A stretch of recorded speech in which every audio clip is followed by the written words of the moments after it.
Ensi mujje mu kyaki, ab'ebimu ebiweweevu mujje mu kyaki, abatakuuma byama mujje mu kyaki, ababba abasajja bannammwe mujje mu kyaki, gwe baddukako jangu mu kyaki, buli omu ajje mu kyaki.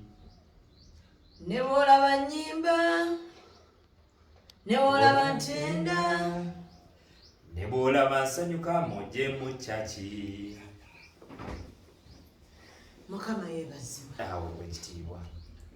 Amiina. Mukama mulungi ekiseera kyonna Mukama mulungi era zembeera ze.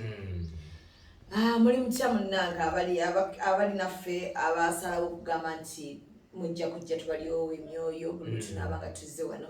Twagala okubategeeza nno nga tetunaba nnyo kugenda wala nti mu kulyowa kuno emyoyo abantu basanyuse ne bagamba nti mukyala pasita ne pasita atulabe ate nga program tugyongeramu amaanyi engeri gyemuli nti mukola kintu kizza bantu eri Katonda ate tutandike okuba nga tubateekamu ensimbi.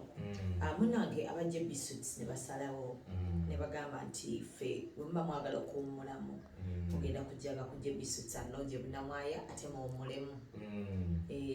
N'abasomesa abaana aba Cambridge nabo bagambye abaana mubaleete. Cambridge kindergarten Kitebi.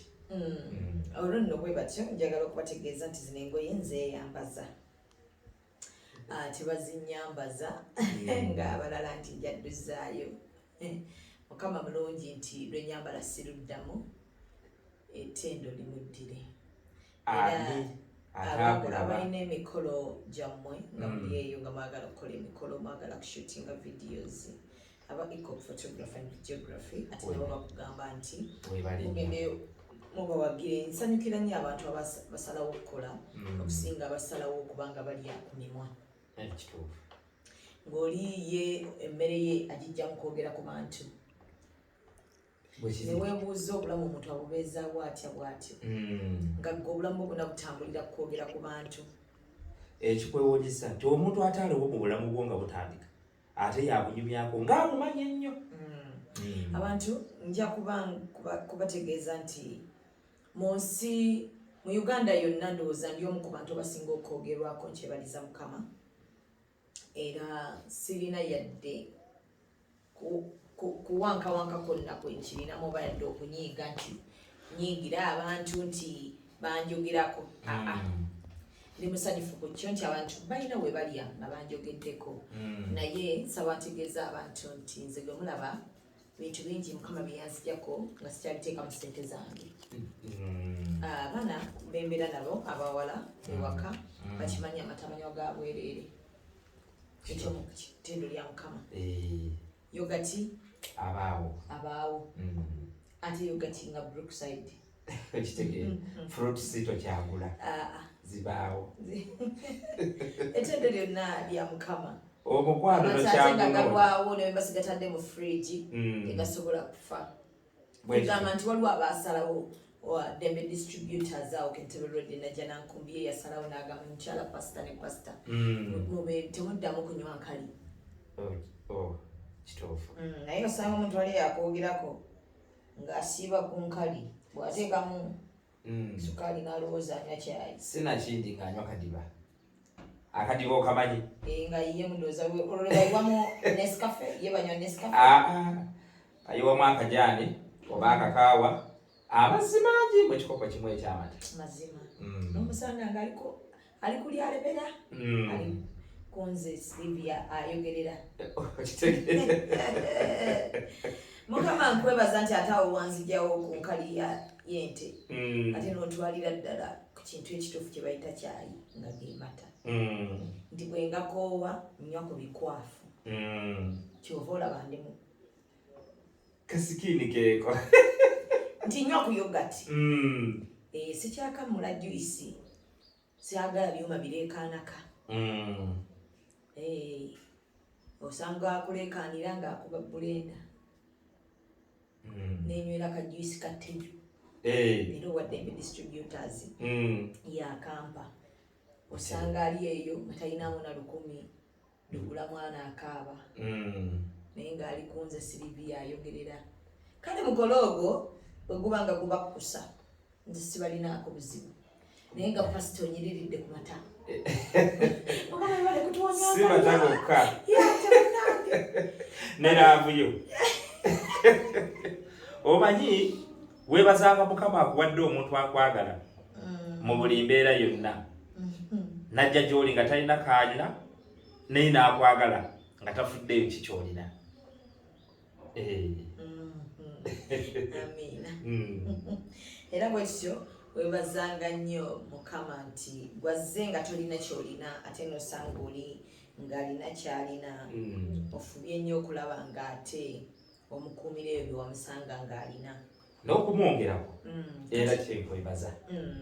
Era nange njagala okwebaza nti weebale kuguma byonna byenkuyisizaamu nti ebintu bingi byogeddwa abantu bangi boogedde n'olaba oli ng'ayogera ebyafaayo byo omuntu yenna gye yava we yayita ekikulu kati ali atya omuntu asobola okuba nga yali malaaya nga embeera essaawa ezo yamukaka akola ekyo omuntu asobola okuba nga yakola omulimu abantu gwe basuubira nti buli agukola yalina kuba malaaya kati nze abantu mpulidde bakozesa nnyo emboozi yange ey'okuba nti nina ekifo ekimu kye nali nkoleramu ne balowooza nti oba kimmenya omutima nsaba okubategeeza mu butongole nti tekirina we kimmenyera mutima kubanga eryo lye lyali ekkubo Mukama lye lyantegekedde nti wano woogenda okuyita mpaka wano ofuna obulokozi buli muntu aba Katonda yamubagira ekkubo ery'okuyitamu ate si buli muntu tayise mu kkubo eddongoofu oba eggolokofu.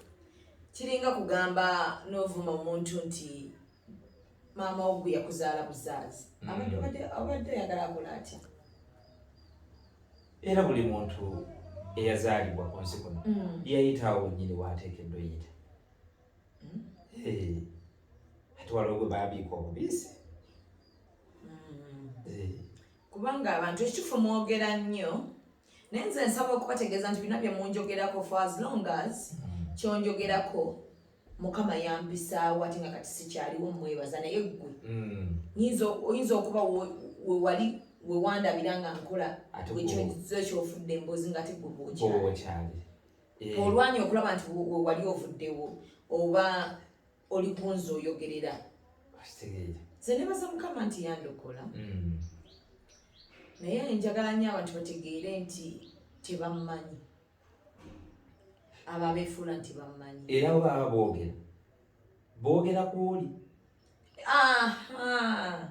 kati ate boogera ku Silivia teboogera ku mukyala pasita Mukamusumba teboogera ku mukyala Kigozi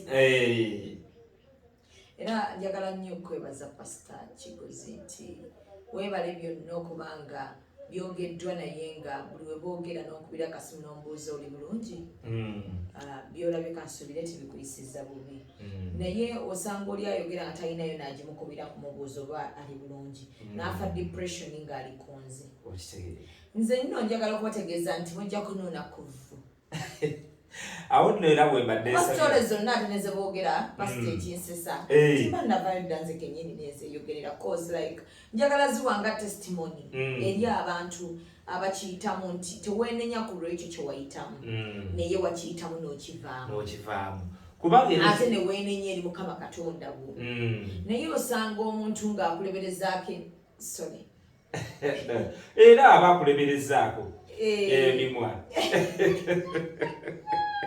kale kubanga kyawandiikibwa pasita kubanga olaba kakatulira wano sinnakwata ku Bayibuli njagala omuntu omanye nti obulamu bw'oyitamu bukubeere wano obutegeere nga bw'otegeera ebintu ebirala byonna omuntu akeera ku makya n'ategeera ttiimu yebulaaya n'amanya naddiro bagenda ova ku kikopo n'amanya naddiro bagenda okukitwala naye ng'ekyawandiikibwa kimulemye okukola ki okuteeka mu mutwe talina na passport ne ttiimu gy'aleekaanira teryamumanyi kale bavubuka abakubiriza mukwate nnyo ebigambo Mukama by'atulagira kwe muba mutambulira Kisege tetugenda kufuna kyawandiikibwa ekyawandiikibwa ntutera nnyo okwekwata ekyawandiikibwa ekya Zabbuli eya 23 nti Mukama ye musumba waffe tetwetaagenga. ekituufu nze ndi omumoga teetaagenga. Waba akutuusize wantu nga oli natuuka ndi mu birooto byange ndi mu ssaala zange ze nasabanga Mukama yaziddamu era nze omuntu tosobola kunjogerera mbuba nfunemu muli okutya ŋŋambe nti oba kanzire gye nava oba wa ebiri nabivaamu katate ndi mubulamu bupya. Mukama abakwogerera nti wabba omusajja ate kyobadde sinakyogera pasita nkuzinga gwokyogedde baali baagala obbe waabwe tekyera nabagamba omusajja tebamubba cause sinna living thing. Yes. Yabasazeewo. That's not a big deal still. Naye nga akatalekeka nga tumaliriza nsaba mufune ku by'okukola lema kuddaawo kubanga muntu munno yemmereyo eka nga munno bye yayitamu oyagala bikozesa muteeka mu depression atandika okuba waliyo abantu abatali bagumu nga nze ng'ajja tuuka yejjuse agambe nti oba nali nkola nsobi oba Mukama namulyamu olukwe oba ki so nga Mukama yali abimuyisaamu alifominga afuuka omuntu omutuufu oyo Mukama gwayagala naye kati nga gw'otandise omunyigiriza yejjusa ddemu akola ebibi gye yavaamu. Beerabira nti mu nkyamu mwe muva engolokofu ewamwe bagamba bannange ndowooza kati basiwulira awo ate tunywe kajuisi kana akakwafu nga si k'amazzi tulabe omanyi kirungi okunywa juisi omukwafu kisi kirungi kuba nti ate onywa ekintu eky'amazzi kiyita mbuyisi.